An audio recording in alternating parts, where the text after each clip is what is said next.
Welcome to part 2 of our lecture series on the Constitution. If you haven't already watched part 1, I strongly recommend you do so, as it gives you the fundamentals of where the Constitution gains its legitimacy. This lecture will in essence be about how to read the Constitution and how to determine the correct meaning from its passages. We hear a lot of politicians and pundits talk about different parts of the Constitution and what they mean, and often they contradict each other. Even Supreme Court justices can't seem to agree.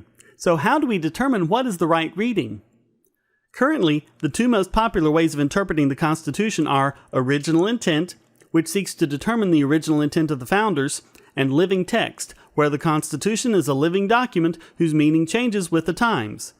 In this lecture, I intend to show that both of these methods are fallacious and describe the only rational way the meaning of the clauses in the Constitution can be objectively determined.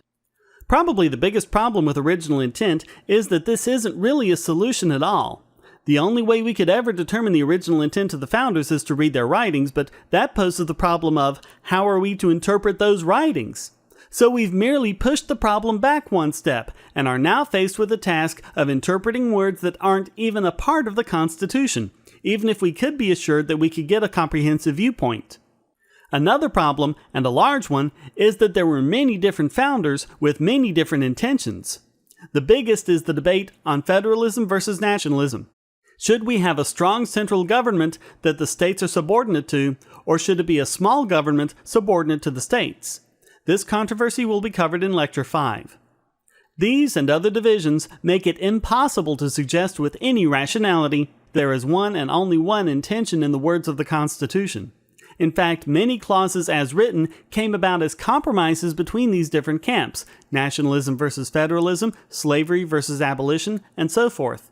Each camp had different, even diametrically opposed intentions, and they sought to get a little of both in while checking the fears of the others. Basing the interpretation on intent is made impossible by this. And finally, the founders, in particular James Madison, specifically said that they never intended for their intentions to be the guide. They knew how problematic this was. So if one cannot interpret the Constitution by original intent, what of the living text? The essence of the living text method is that the meaning of the Constitution changes with the times. Since we the people ratified the Constitution must conform to our perceptions and intentions. This is expressed by Congress in the form of informal amendments, and so Congress, at any point, can pass legislation that would have in the past been unconstitutional, but by passing it, they have made an informal amendment which changes the meaning of the Constitution to allow the legislation to be legitimate. Also, the judicial branch, and in particular the Supreme Court, can declare, in a case presented to it, that the Constitution has a certain meaning, and from that point on, a precedent is set by which all future legislation and court cases must abide. Again, all of these ideas are specious, and I will now proceed to explain why. How precisely is the Constitution supposed to change with the times? In our first lecture, we discussed at length the idea of consent and where constitutional legitimacy comes from. Here, we're changing this meaning based on what the people want, but who is to say what the people want? And like the founders, our views and opinions are varied and often mutually exclusive. This is even more problematic than original intent, by a factor of millions. Also, it has been pointed out by many that a document that can mean anything means nothing.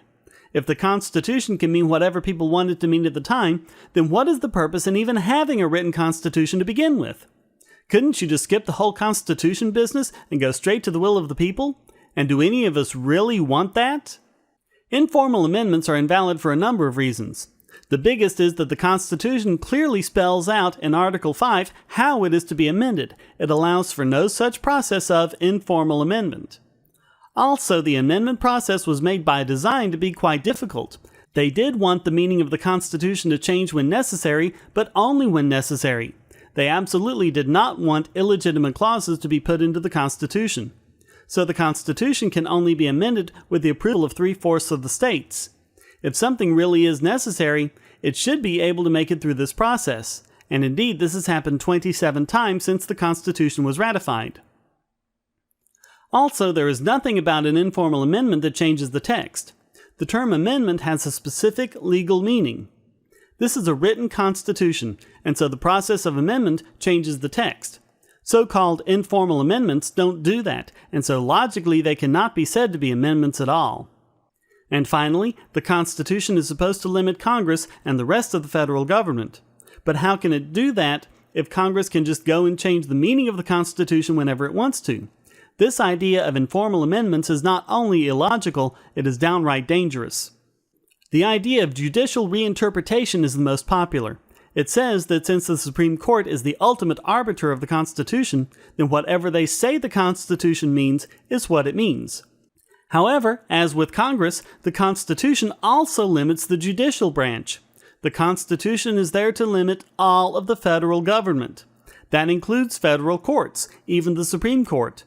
Again, how can the Constitution limit them if it can just mean whatever they want it to mean? The fact is, there is absolutely nothing in Article 3, the article covering the judiciary, that gives them anything resembling such a power. And again, Article 5 says how the Constitution can be amended, and there is no mention of the courts at all. In reality, this idea has led to morphing interpretations of interpretations. For example, the word unreasonable in the Fourth Amendment, when describing unreasonable searches and seizures, led to court allowing for police to conduct a pat frisk for a weapon. This was reasonable because it allowed the officer to do his job without fear for his life. However, years later, the Supreme Court ruled that a police officer could demand an ID from someone who is not a suspect and arrest him if he refuses to comply. Their reasoning was that, since demanding an ID is less invasive than a pat frisk, then if a pat frisk is reasonable, so is demanding an ID, completely forgetting the reason why the pat frisk was reasonable in the first place. Since demanding an ID has nothing to do with officer safety, it was not found to be reasonable based on the Constitution, but on their previous interpretation of it. This obviously is a huge problem. And again, this changes the meaning of the Constitution without changing the text.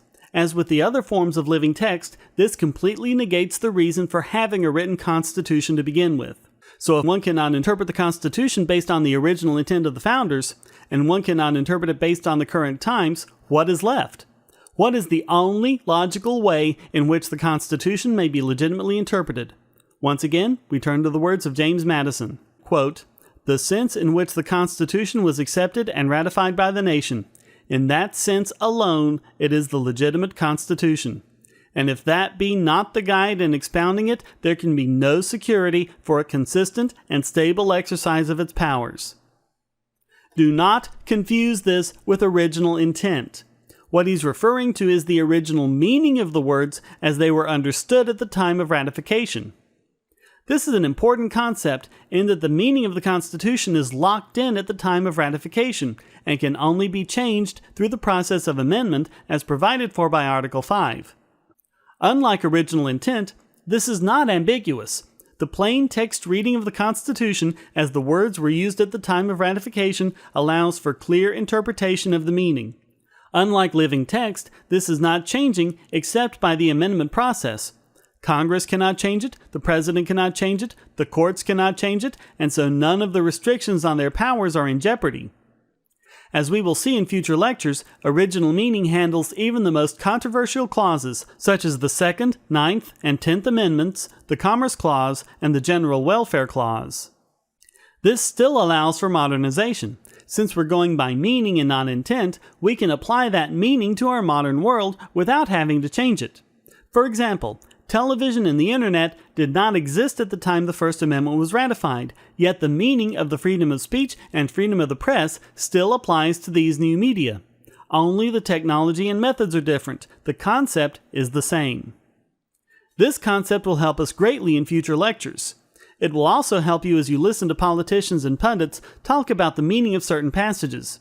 Now, when you go and read through the Constitution, you have a basis for understanding the actual meaning of the words, and where any ambiguity is present, the meaning can be objectively determined with the dictionary of the time, or by reading the writings of the time, not to determine intent, but how the words themselves are used and meant. Until next time, stay strong and be free.